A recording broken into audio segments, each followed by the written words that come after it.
Nah, yang akan kita pelajari hari ini yaitu mengenai diagram kata, komponen diagram kata, jenis-jenis diagram kata, dan langkah-langkah menyajikan data ke dalam diagram kata. Untuk kriteria petuntasan dalam pembelajarannya yaitu nilai 0 sampai 40 tidak dapat belum tuntas dan dapat remedial.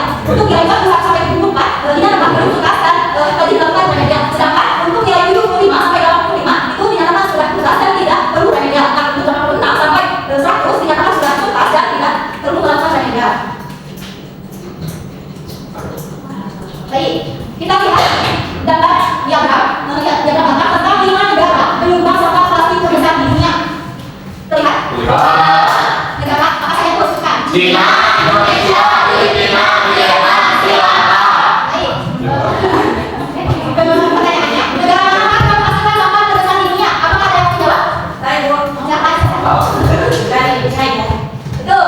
Betul ya. Negara yang penyumbang sampah plastik terbesar di dunia kita lihat dalam gambar diagram di depan yaitu negara China. Yang pertanyaan kedua yaitu berapa banyak sampah yang dihasilkan oleh negara Indonesia per tahun? Pada data di samping.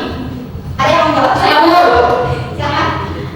3,2 juta per tahun. Betul ya, yang dibilang Lutfi bahwa jika kita dari gambar kita Indonesia penyumbang sampah plastik di dunia 3,2 juta per tahun. Nah, selanjutnya coba perhatikan diagram kata di bawah ini. Di depan. Jenis sampah apa yang paling sering kalian hasilkan dari penggunaan atau minuman?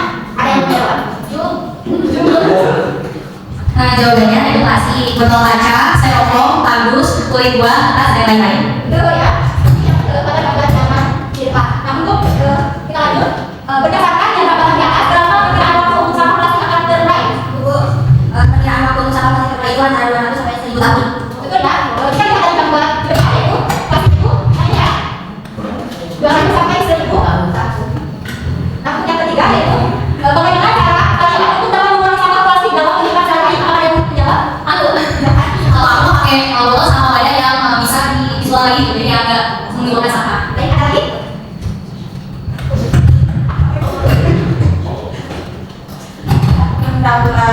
Pengaburan sampah plastik di sini. Tuh, ada lagi?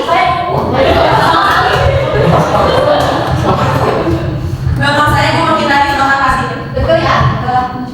Jawabannya teman-teman sekalian dapat mengurangi sampah plastik dalam kehidupan sehari-hari. Selanjutnya kita lanjut. Ada yang tahu nggak apa sih diagram kata? Iya. Baik, kalau tidak tahu kita bahas bersama-sama ya. Diagram kata itu adalah salah satu cara untuk menyajikan data statistik secara visual yang memudahkan kita dalam mengambil informasi dengan gambar-gambar yang berbentuk persegi panjang atau bolong seperti yang ada gambar ini. Baik, kedua bahan kita sambil ya. Kemudian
komponen dari diagram kata.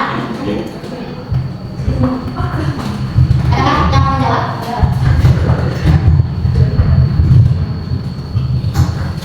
Komponen itu Judul, belakangan, saat terus, itu sungai saya sungai. betul ya? Kita lihat. Nah, ada judul diagram itu yang berdasarkan data kita. Terus ada sumbu X sama sumbu Y.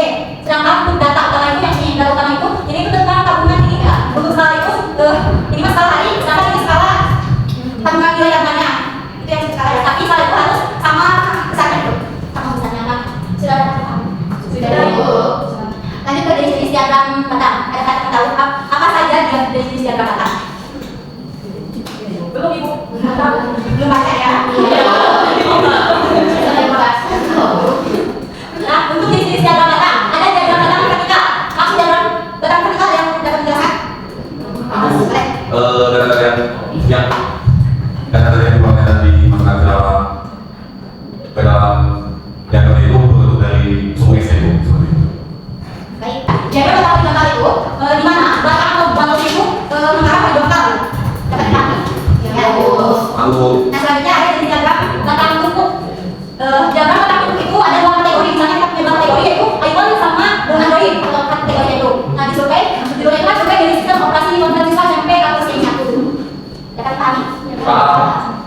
Selanjutnya kita ke masalah ya.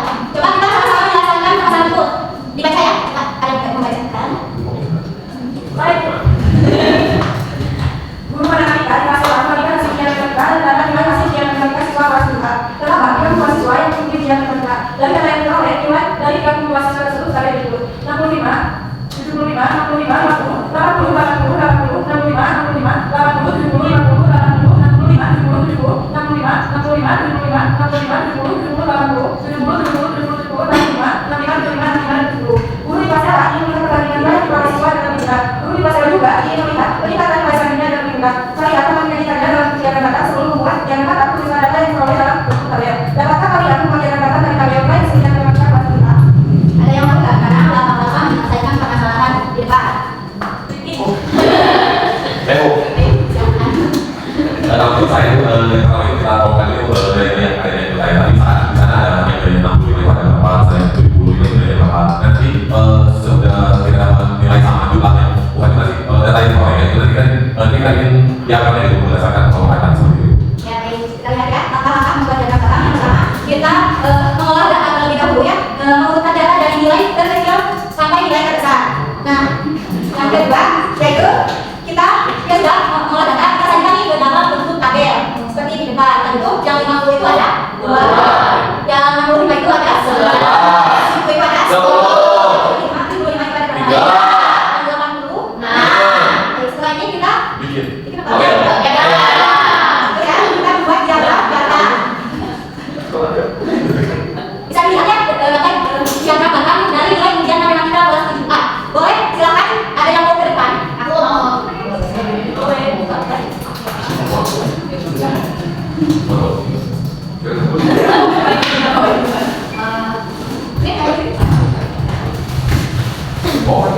Baik, untuk salah satu yang mereka 50 frekuensinya 2. Nah, di sini berarti frekuensinya 2 kita tarik ini dulu. Gimana kita ini? Ya, ya. Kita lihat perbedaan dengan kalian ya. Apakah sama dengan ini yang tadi? Tidak sama ya. Habis ini kita pakai namanya. Kita ke menganalisis data.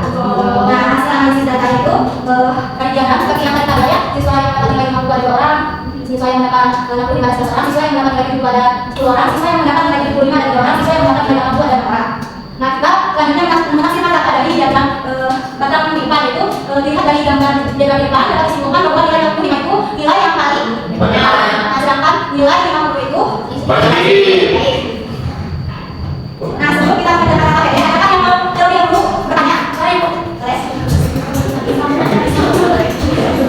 Ibu izin bertanya, apa sebaiknya kita menggunakan diagram batang untuk mengolah data Excel-nya? Baik, sebelum ibu menjawab, adakah dari teman-teman yang ingin menjawab terlebih dahulu? Boleh. Menurut aku, sebenarnya kita kalau punya data itu ketika kita kan jadi menunjukkan perbedaan antara beberapa data seperti masing-masing kelas, kita juga bulan atau survei. Baik, itu ya kata Linda bahwa diagram batang itu idealnya digunakan untuk data kategori atau perbandingan antar kelompok. Nah, data diagram itu sangat penting jika kita ingin menunjukkan perbandingan antar misalnya membandingkan jumlah siswa antar sekolah dan lain-lain seperti yang disebutkan oleh Linda. Baik, keutamaan untuk Linda. Selanjutnya kita ke KPD.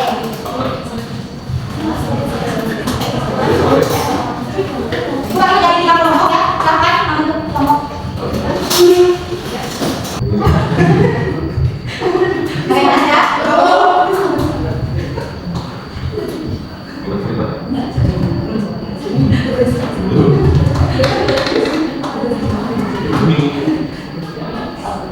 Sudah ya, silakan. Ini akan ditunjuk kelompok yang paling depan. Sudah ditunjuk ya. Atau masyarakat depan dulu.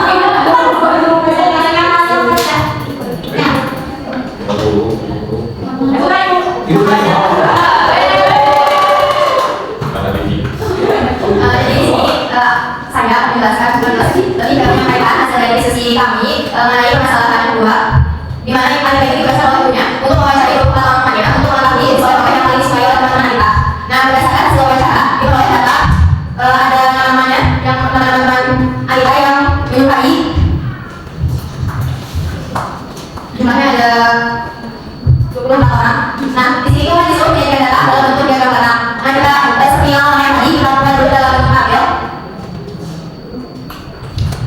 Untuk tabel pertama itu oleh-oleh kesukaan. Kemudian kolom kedua banyak siswa. Nah di sini ada oleh emping gabungan sebanyak 6 orang. Kemudian si Oke itu 10 orang. Kemudian yang 3 orang dan itu ketek 5 orang. Untuk diagramnya, nah di sini kan ada 6